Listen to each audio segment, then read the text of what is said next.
ازيكم يا صحابي؟ عاملين ايه؟ وحشتوني قوي قوي. يلا نرسم الصليب مع بعض. بسم الاب والابن والروح القدس الاله الواحد امين. يلا نعرف مع بعض مين هو توبيت ده يا صحابي كان راجل طيب جدا جدا، متجوز واحدة اسمها حنة وليهم ابنهم اسمه طوبيا. غابيليوس ده يا صحابي كان قريبه، بس الراجل ده كانت ظروفه صعبة شوية، كان عليه دين كبير جدا.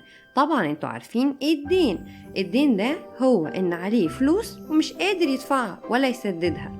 فتوبيت عشان بيحب الخير وبيحب يساعد الناس، توبيت سلفه مبلغ كبير وخد عليه صك، يعني ورقة بتوضح انه اخد المبلغ الفلاني ده من توبيت، ولما ربنا هيبعت فلوس لغابيليوس اللي هو قريب توبيت اكيد هيسدد الدين ده لتوبيت. في عيلة تانية غير عيلة توبيت، ايوه كانت عيلة راعوئيل ده يا صحابي كان قريب توبيت بس من بعيد شوية، يعني مش قريب قوي منه. راعوئيل ده بقى كان عنده بنت اسمها سارة. كان عندها قصة كده غريبة شوية يا صحابي، ان كل ما يتقدم لها شاب من اولاد الفرس، ودول عشان ما يعرفوش ربنا، كان كل واحد منهم بيموت ليلة فرحه. وطبعا دي كانت حاجة مزعجة جدا وضايقت سارة وباباها جدا. بس في مرة يا صحابي سارة وقفت وصلت صلاة حارة جدا قدام ربنا، كانت زعلانة جدا جدا وكانت بتقول: يا رب انقذني أرجوك من اللي أنا فيه، يا إما تنقذني يا إما تاخد روحي، أنا خلاص تعبت. في نفس الوقت كان توبيت ظروفه بدأت تبقى وحشة جدا، بالرغم انه كان بيدي خير للناس وبيحب ربنا، إلا انه خسر فلوس كتير جدا. ده كمان حصلت مشكلة كبيرة قوي، تعرفوا توبيت اتعمى، ما بقاش بيشوف. وبرضه توبيت وقف وصلى صلاة حارة جدا وقال: أرجوك يا رب نجيني من اللي أنا فيه ده، يا إما أنا بتمنى الموت، خلاص أنا فعلا تعبت. تعرفوا يا صحابي إن في نفس الوقت اللي سارة كانت بتصلي فيه وبرضه توبيت وقف وقال: أرجوك يا رب نجيني من اللي أنا فيه، حصلت حاجة عجيبة، إن ربنا على طول استجاب للصلاتين، صلاة سارة وصلاة توبيت، وهما الاتنين على فكرة كانوا في بلاد مختلفة، ده في مكان ودي في مكان. ربنا على طول سمعهم واستجاب لصلاتهم عن طريق الملاك رفائيل، وربنا بعت الملاك رفائيل عشان ينقذ العيلتين دول. عارفين حصل ايه بعد كده؟ يلا نشوف. ظهر الملاك رفائيل على شكل شاب يهودي متدين اسمه عزاريا ابن حنانيا، والشاب ده اتعرف على توبيت، وتوبيت سأله وقال له: انت رايح فين؟ قال له: انا رايح المكان الفلاني. فتوبيت قال له: طيب انا عايز ابعت ابني معاك يروح كده وتونسه في الطريق، لحسن انا خايف عليه.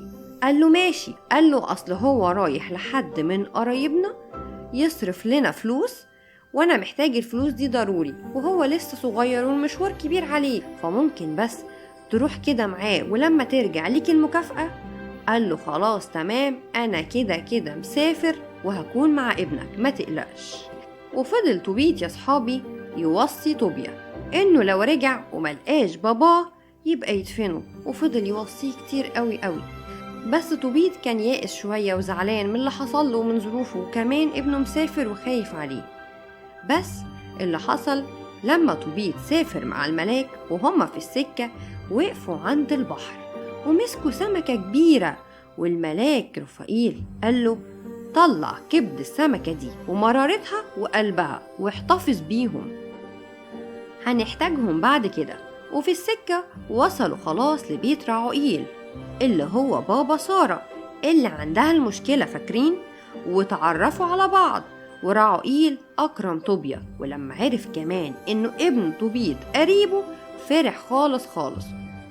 وكمان يا صحابي طوبيا قابل سارة وأعجب بيها وقرر إنه يتجوزها، وباباها خاف عليه جدا جدا لحسن يموت زي ال7 أزواج اللي ماتوا قبل كده. يلا نكمل. الملاك رفائيل وصى طوبيا وقال له: يا ابني لما تتجوز عروستك سارة صلوا وصوموا انتوا الاتنين لمدة 3 أيام عشان الشيطان يبعد عنكم، وأول ما تدخل على عروستك اعمل اللي هقولك عليه، حط كبد الحوت على جمر النار مع الصلاة بتاعتكم، هتبعد كل شر عنكم والشيطان هيبعد كمان عنكم.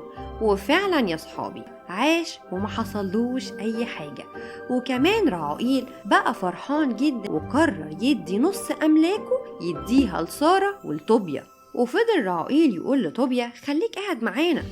قال له انا اصل لسه ما خلصتش المشوار اللي انا جاي ليه بتاع غابيليوس اللي هاخد منه الصك اللي ابويا كان بعتني ليه. فبابا سارة طلب من ملاك رفائيل ان هو اصلا ما كانش عارف ان ده ملاك، طلب منه يعني وقال له ممكن يا عزاريا تخلص انت المشوار ده. وفعلا راح للراجل اللي عليه الدين، ولقى ان الراجل ده يا صحابي ظروفه بقت كويسة جدا جدا واتحسنت. ولما عرف اخبار توبيت وانه خلاص خسر فلوسه وفقد بصره وما بقاش بيشوف، زعل جدا جدا واداله كل فلوس الدين اللي كانت عليه لتوبيت. ورجع يا صحابي الملاك لطوبيا وهو معاه الصك، واخد طوبيا وسارة وراجعين خلاص لبيت توبيت.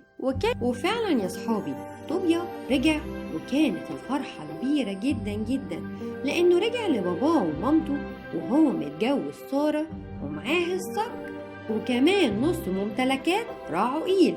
والملاك رفائيل قال لطوبيا خد بقى من زيت المرارة دي نقط كده وحطها في عينين بابا. وفعلا بصلوات الملاك رفائيل ربنا خلى عينين توبيت تفتح. طوبيا بقى راح كلم الملاك وقال له بص انا مش عارف اعمل معاك ايه، انت فعلا ملاك وجيت لي من السماء. وهو فعلا يا صحابي كان ملاك، بس طوبيا ما كانش عارف ان هو ملاك. فالملاك رفائيل عرفهم بنفسه وقال انا ملاك الرب وبعتني ليكم، انا الملاك رفائيل وجاي ينقذكم بسبب الحاجات اللي حصلت معاكم دي، وانكم صليتوا ربنا اتمجد لصلاتكم وسمع لكم وصراخكم كان واصل وربنا على طول بعتني ليكم. واختفى الملاك بعد كده. وفعلا يا صحابي طوبيا عاش وشاف الجيل الرابع من أولاده وعاش سنين كتيرة خالص خالص. نتعلم من السفر ده ايه يا صحابي او من قصتنا الجميلة بتاعت النهاردة ايه؟ ان ربنا على طول سمعنا، واي حاجة بنطلبها واحنا واثقين فيه هو على طول هيستجيب لينا وهيحققها لنا. آية النهاردة أيها الأولاد أطيعوا والديكم في الرب لأن هذا حق. الشاهد أفسس 6 آية 1 و2. الكلمة القبطي صديق يعني أشفير. نتقابل في قصة جديدة. باي باي.